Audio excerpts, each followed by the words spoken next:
Assalamualaikum warahmatullahi wabarakatuh. Apa kabar peserta didik ibu yang sedang berada di rumah? Alhamdulillah, mudah-mudahan masih tetap sehat, masih tetap jadi anak yang soleh dan soleha yang selalu jadi banggaan orang tua. Nah, pada hari ini kita kembali dengan pembelajaran pendidikan agama Islam dan budi pekerti. Minggu kemarin kita belajar tentang hari kiamat, dan pada hari ini kita belajar tentang jujur dan menepati janji. Nah, sebelum kita belajar, mari kita berdoa.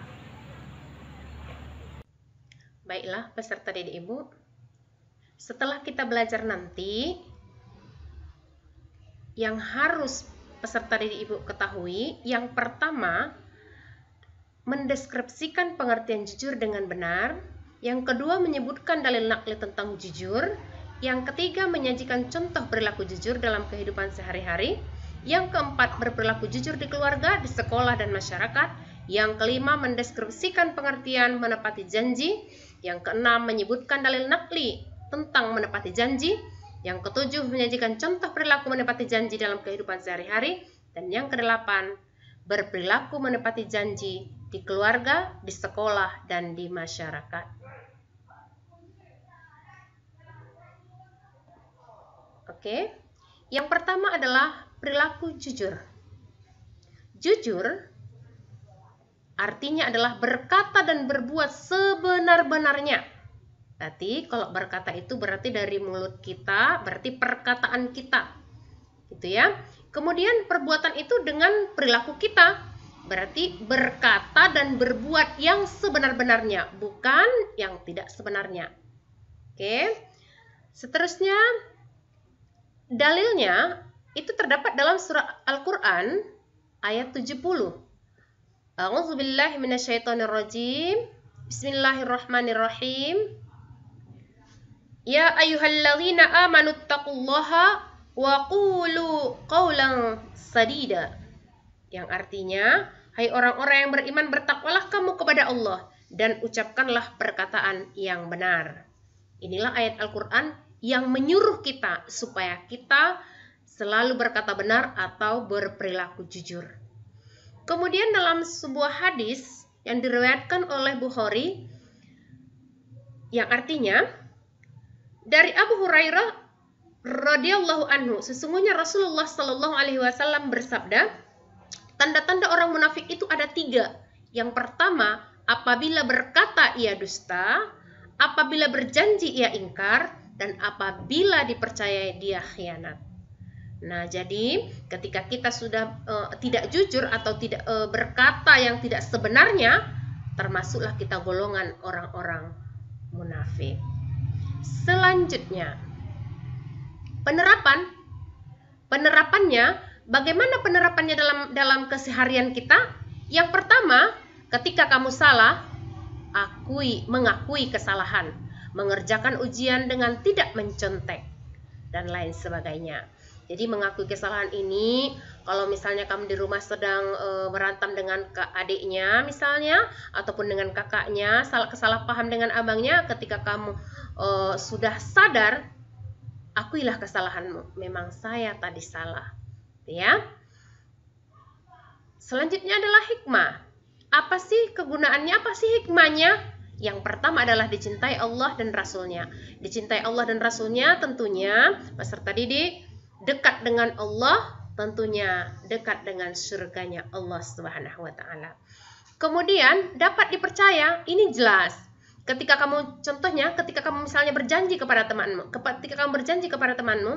atau ketika kamu tidak jujur kepada temanmu, pasti dia akan mengatakan kepada kamu, ya nanti bohong lagi dia, gitu ya. Jadi ketika kita berbicara kepada dia padahal udah sebenarnya kita ucapkan, tidak segampang itu dia akan percaya terhadap kita. Itulah ketika kita pernah berbohong, ya.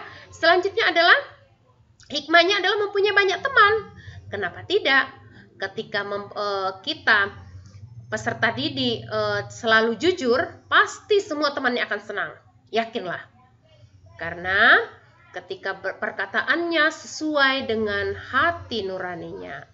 Begitu juga dengan perilakunya, tidak dibuat-buat, gitu ya. Selanjutnya adalah disayang keluarga.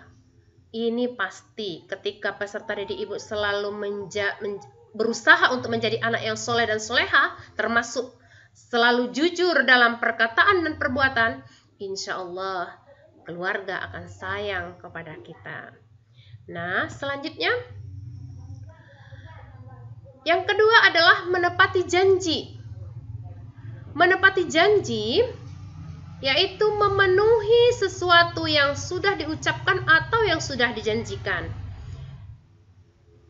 Memenuhi sesuatu yang sudah kita ucapkan. Jadi kan boleh nggak kita mengucapkan janji? Boleh. Landasi dia dengan kata-kata insya Allah. Contoh, kalau misalnya kamu berjanji dengan temanmu, kawan, datanglah ketika pas undanganku, pas ulang tahunku, kamu bisa mengucapkan insya Allah. Itu sudah termasuk janji, ya. Tapi dialaskan kalau ada izinnya dari Allah Subhanahu wa Ta'ala. Kemudian dalilnya itu terdapat dalam Al-Quran surah Al-Imran ayat 77. Ya, silahkan peserta didik ibu buka Al-Qurannya. A'udzu billahi minasyaitonir rajim. Bismillahirrahmanirrahim. Innal ladzina yashtaruna bi'ahdillahi wa aymanihim thamanan qalilan ulaika la khalaqa lahum fil akhirati wa la yukallimuhumullahu wa la yanzuru ilaihim yaumal qiyamati wa la yuzakkihim wa lahum azabun alim. Yang artinya, sesungguhnya orang-orang yang memperjualbelikan janji Allah dan sumpah-sumpah mereka dengan harga murah, mereka itu tidak memperoleh bagian di akhirat.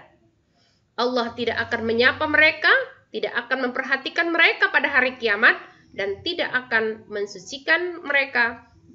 Bagi mereka adalah azab yang pedih. Jadi, memperjualbelikan janji Allah atau sumpah-sumpah, gampang dia mengubah janji. Gampang dia berjanji palsu. Itu ya.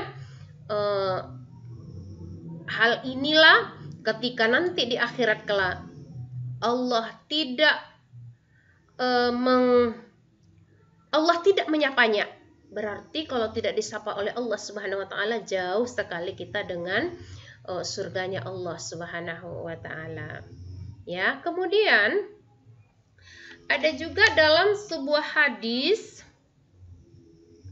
yang diriwayatkan oleh Bukhari yang artinya dari Abi Hurairah radhiyallahu anhu, Nabi Muhammad SAW bersabda, sesungguhnya yang terbaik di antara kamu adalah siapa yang paling baik menunaikan janji. Jadi dengan ini, dengan ayat Al-Quran ini dan hadis ini, hati-hatilah pas kita untuk tidak sembarangan berjanji.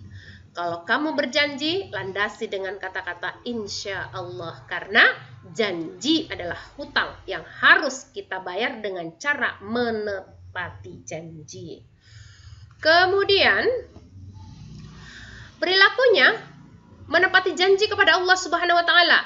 Dengarkan ya peserta didik ibu, janji kita kepada Allah Subhanahu wa Ta'ala salah satunya adalah laksanakan perintahnya dan jauhi larangannya. Kenapa?